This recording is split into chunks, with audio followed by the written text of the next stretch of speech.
TENC Gospel Live. TENC Gospel Live.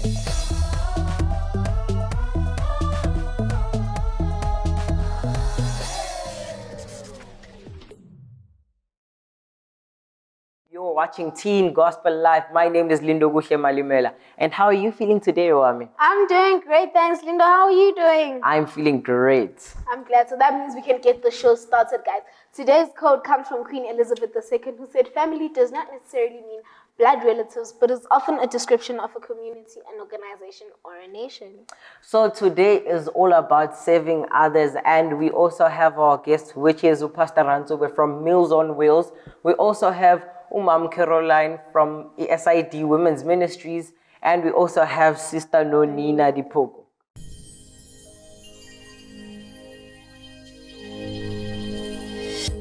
Welcome once again to Teen Gospel Live. The moment we have all been waiting for has finally arrived, guys. It's time for us to meet our first guest, Pastor Mpho Ranzobe from Meals on Wheels, and he is going to introduce himself. So, Wana. Hi everyone. How are you? I'm good, thanks. And how about you? Good, thanks. So can you please tell us a little bit about yourself, what you do? My name is Mpho Ranzobe. I work for an organization called Meals on Wheels Community Services. I'm the area director for Meals on Wheels Community Services Trans Orange Conference. Okay, so how was your upbringing like? I'm from Durban originally, a place called Tuzuma. I grew up in the church, in a township, in the dark days of our country, but I thank God for sustaining me through all of that. Okay, so what is exactly Meals on Wheels? Meals on Wheels, it's an NGO that is owned by the church in South Africa. It provides humanitarian service, welfare service to the country's poor of the poorest, regardless of culture, race, religion, and class. These services are provided through our kitchens. People come to our kitchens, and the first point of intervention is a nutritious meal. Besides the meal which is served at our center, we also have a fleet of vehicles that take the food closer to the people, to those who are far away, and to the homes of those who are ill, who cannot come to our center. But besides the meals that we serve, the nutritious meals that we serve, we offer other services which we call a basket of services, which we teach our people income generating projects. We teach them about health, we teach them about life skills, we teach them about God, and we also do home-based care. All right, Pastor. So, how long has been Meals on Wheels running for? Meals on Wheels was founded in 1964. This means this year we are celebrating 55 years of making a difference in the community. That is a long time. So where is Meals on Wheels operating? Because you talked about many centers, so where is like the base? Meals on Wheels Community Services is running in all 9 provinces of South Africa, in the big cities, in the small towns, in the urban communities, in the rural communities as well. But our structure, we have a national office which is based in Bloemfontein. Then we have regional offices which are based in the provinces. And then we have Meals on Wheels at the centers, at the communities, the various communities around the country, which are based mostly in the churches and other community centers. Okay. All right, Pastor. So we'll quickly take a video call from one of our viewers at home and hear what question they have for you. My name is Michelle Ngobo. I'm in Kempton Park. So I've been wondering, how do you prepare your meals and how many people do you serve for? Okay, Meals on Wheels is funded mostly by corporates and individuals. We are publicly funded. So these funds help us to buy groceries, which we cook in our centers around the country using the volunteers from the community, volunteers from the church. And then these meals are prepared and then people come to our centers, they are then served, and then those who are not able to come to our center, we bring the meals closer to them. Okay. So, Pastor, you've started a new venture called Caregiver Initiative. Can you please tell us a little bit about it? The Caregiver Initiative is an exciting initiative for Meals on Wheels because as Meals on Wheels, we prioritize the elderly.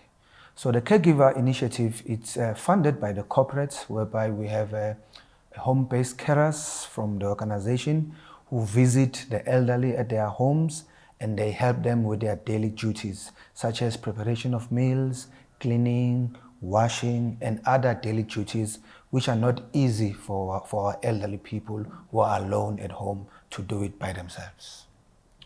So as you said, that Meals on Wheels is an organization that is non-governmental. How can corporate investors make a difference through Meals on Wheels? In our country currently, 13.8 million people are living in extreme poverty. 1 in 4 people go to bed hungry. Unemployment rate is sitting at 27.5. That's huge. In fact, that's massive.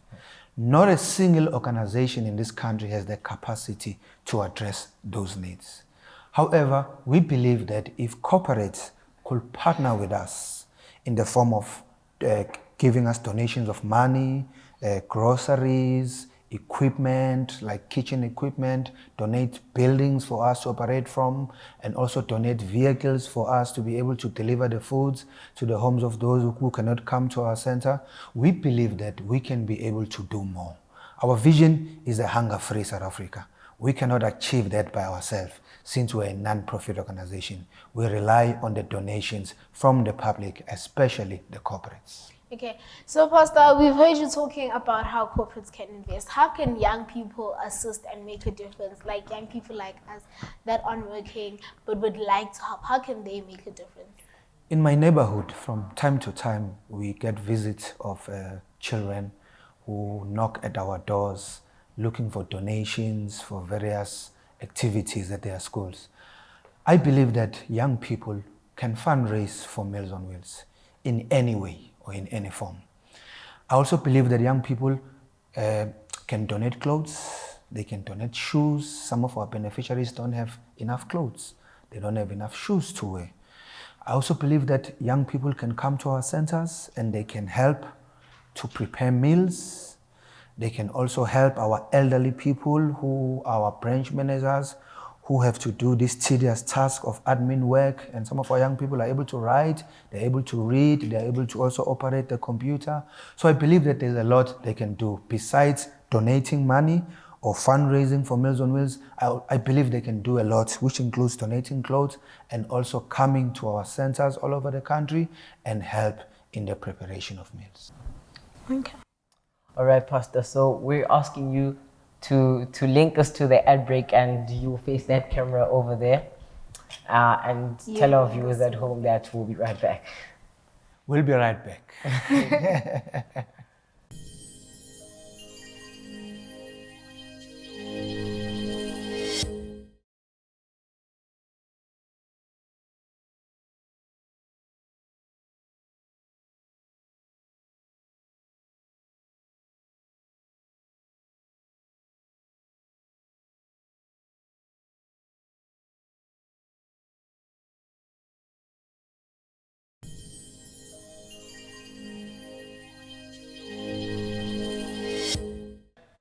Welcome back, everyone, to Teen Gospel Live. The question for today is, if you were able to start a community service organization, what would it be and what problems would it tackle? Don't forget to interact with us on our social platforms using the hashtag #TGLive, #serving others. So today we have Sister Nonina Dipoko, and we also have Ma'am Caroline Chola, whom they'll introduce themselves, Gashegiti, and we get to know who they are. Sister Dipoko? Oh, my name is Nonina Dipoko. I'm an advanced midwife, managing director of Eluthandweni Maternity Clinic, also a district health leader in East Rand. Ma'am Caroline? My name is Caroline Chola. I'm the Women's and Children's Ministries Director of the Seventh-day Adventist Church at the division office. Okay. So I'm like, can you please tell us about your upbringing? What were you like as a child? Yes. I don't know where to start, but I've always been a naughty child. You can ask your mom. She can tell you. I've been naughty. I don't know whether I've changed, but they always say I'm still naughty even today. So I've been just a jolly person, extrovert person, malleable, and you can read me through. I am very easy to read through. I'm that type of a person. And you, Mom Caroline? Well, I was born in a family of 14, and I am the 10th child and the last girl. And you can imagine what it is to be among boys. 10 boys and 4 girls. So I am a child who was trotting behind the boys. I feel comfortable among the boys. And apart from that, I have 5 children who are boys. I am the only female in my home. So I am trotting behind men, and that makes me naughty. And actually, we're sharing more or less the same thing because I'm the only girl amongst 2 boys and I'm the last one. Okay. So we have in common. So, Mam Chola, can you please tell us more about the End It Now? What is End It Now campaign? End It Now campaign is a global initiative by the Seventh-day Adventists. It is aimed at raising awareness in the church and in the community about abuse. And it also advocates to end this abuse globally. So that is what End It Now all about. Mam Nonini, can you quickly tell us what is the aim of the End It Now campaign? The aim of the End It Now campaign is to reduce the incidences that are happening in terms of abuse and violence, also to promote wellness specifically when we touch mental health, because when we go deep, most of the things that are happening, we only see the symptoms, but when you go deep to what is the cause, the root cause mainly is the mental health. So we're trying to raise and promote mental health awareness. That is the main aim of the End It Now campaign. And also to educate the young children, especially, to be able to differentiate between the real love and the love that comes with ill habits and ill conduct. Because some, they may not see that this love is coming with something else, but they need to differentiate between the real love and the love that comes up with some things that may be having the negative impacts in their lives. And you see, this campaign extends to 200 countries around the world. And apart from that, you see, this is the most important stand the Seventh-day Adventist Church has ever done. Okay. So we're going to take a quick voice note from one of our viewers.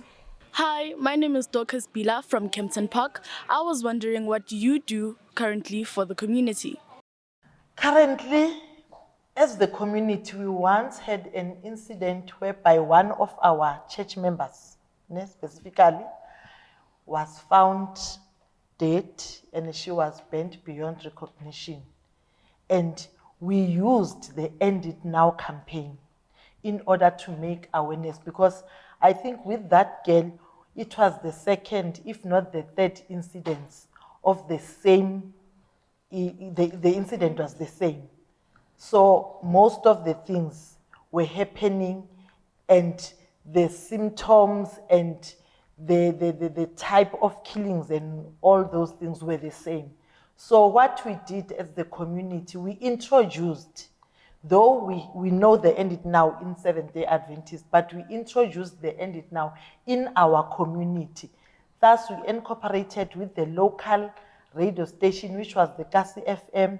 We also incorporated the Voice It in Action, and then we made a campaign and the awareness in the community, trying to educate, especially the young. That is why we're saying we are going straight we are doing the campaign from the bottom.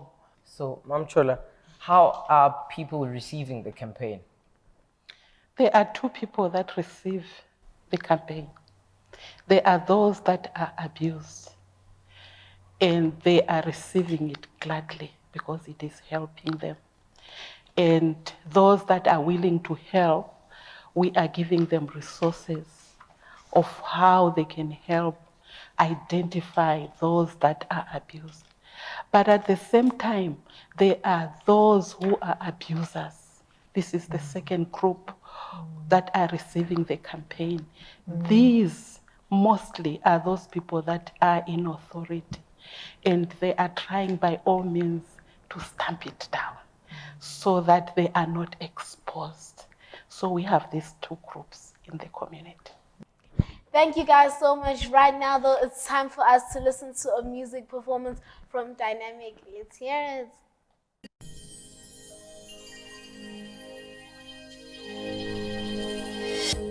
Thetha Nkosi nilindele okokuthethayo kum elo lizwi lenkuthazo malivakalise kum ndimamele Nkosi yam thethi ilizwi lakho kum ndimamele Nkosi yam thethi ilizwi lakho kum kuze ndibe nokuqonda malibizwi igama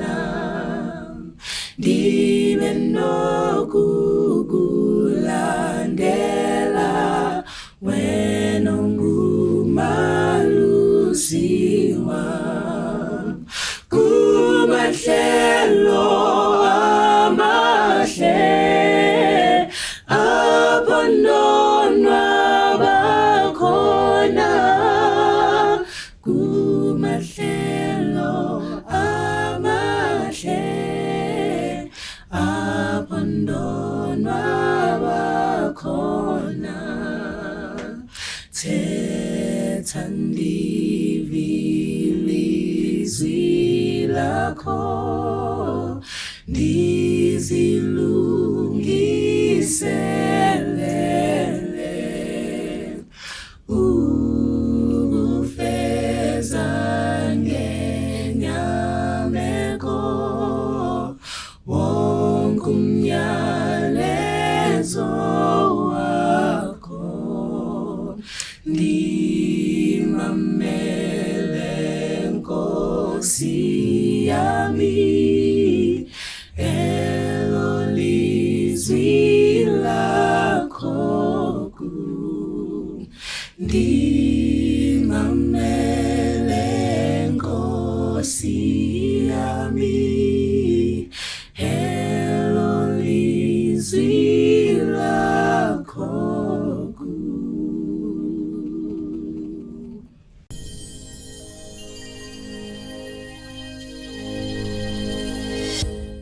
That was such an amazing performance, wasn't it, Lindo? It really was. Yeah, guys, it was such an amazing performance. Still to come is our Crush of the Week, fun and games, and we continue our conversation with our guests. Right now, though, it's time for us to get into our Crush of the Week. So our crush of the week is Meals on Wheels, also known as Morgs. They believe in serving others through charity in motion. Morgs believes that hunger is the extreme materialization of human poverty and deprivation. MOX is serving in all 9 provinces, and it also has 210 kitchens in the community, serving the poor of the poorest, and the vulnerable, the disabled, and the elderly. We are so proud of MOX, guys. Yes, guys, we as Teen Gospel Live are so proud of MOX. Tell us what your community organization crush is. Let us know on our Facebook page. We love engaging with you guys. Tell us what you think of the show so far. Right now, though, it's time for us to play a round of 30 seconds, guys. And spoiler alert, I'm going to win this time.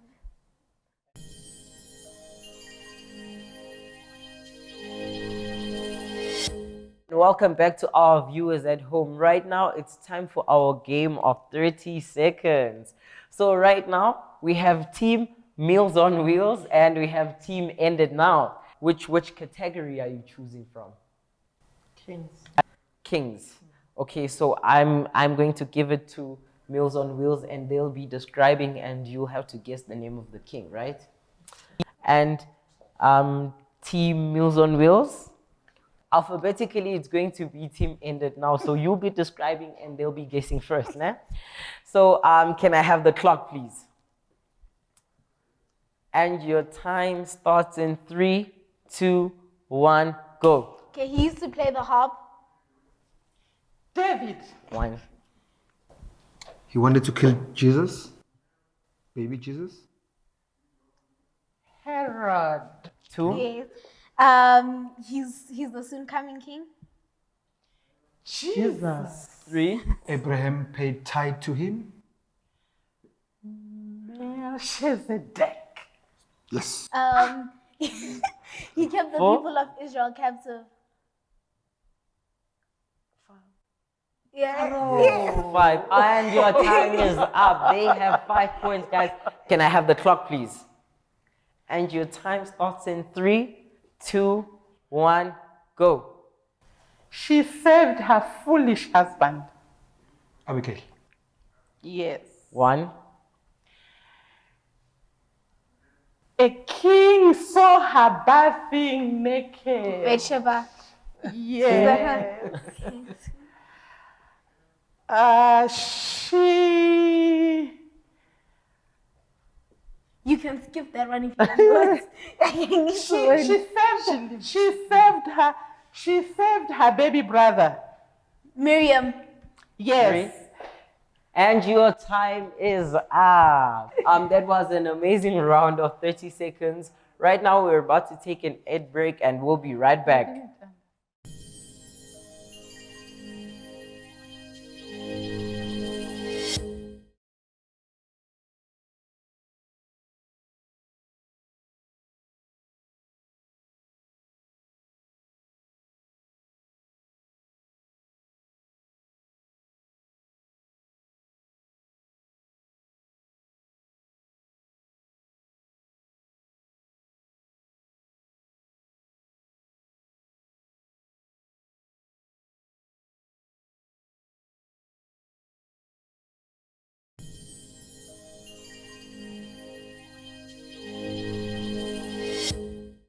Welcome back to our viewers at home. Our question for today is, if you were to start a community organization, how would it help the community members and how would it tackle the problems in your community? Let us know on our social media pages, guys. We love hearing from you guys. So far, we've told you guys our crush of the week. And we played 30 seconds. I promise you guys that game makes me look so bad. And right now, it's time for us to get back into our conversation with our guests. So starting from Mamnano, what has been your career highlights thus far? With my career, what I like most is the immediate fulfillment, because I deal mostly with birthing services. Though I take women from the antenatal classes until they give birth, but it's more fulfilling to get the immediate results compared to my previous career, though, because I was a teacher before. Pastor? For me, I think amongst the people that we serve are rural people of Limpopo, which is one of the most rural places in the country. And when we go to visit these places, we are touched at times seeing people serving from open air kitchens. And when it's raining, they are not able to serve meals because they are serving from the open air. So 2 years ago, we had an opportunity to change that. We got a donation of money and we used it to buy fully fitted kitchen containers for them with stove, extension fan, fridge, industrial serving table, hot water, so that the same mothers who were serving from open air kitchens and were now able to serve their communities in dignity. Mom Chola? My ministry, my calling, not a career, is to see children and women, that were closed up because of abuse, reaching their potential. You see, when you see a rose, it was in a bud, and then it is blossoming because you have nurtured it. This is the biggest joy that I see in my ministry. Pastor? For me, the concentration of corporates and other big NGOs is in the urban areas, in the big cities. That's where the limelight is. But back in the rural areas, there isn't much help that is coming forth. So seeing these ladies working so hard under difficult circumstances with little resources, yet they are passionate, they are dedicated, they are committed, the least we could do is to support them. We can never remunerate them accordingly for the amount of work they do.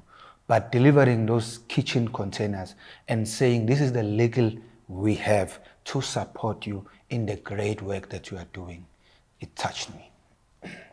Ma'am Chola? When someone is abused, they lose their confidence, they lose their self-esteem, and they don't see the reason for themselves to live. That is why most of them, they even think of ending their lives. But after you have ministered to them, when you see them, getting back into the community, wanting to serve their Lord once again with such a vigor, it gives me joy. Thank you guys so much. I wish we had much more time because it was just getting interesting. Did you have fun, Lindo? It was really an insightful interview, and we've learned so many different stuff. And I'm also thinking about joining an organization now. Or starting a support group. Tell us what you guys at home learned. We hope you had as much fun as you guys, and we hope you guys played your own round of 30 seconds. Thank you to you guys for coming. Thank you guys at home for watching. From me, Owami, Linda, and the rest of the team, goodbye and God bless.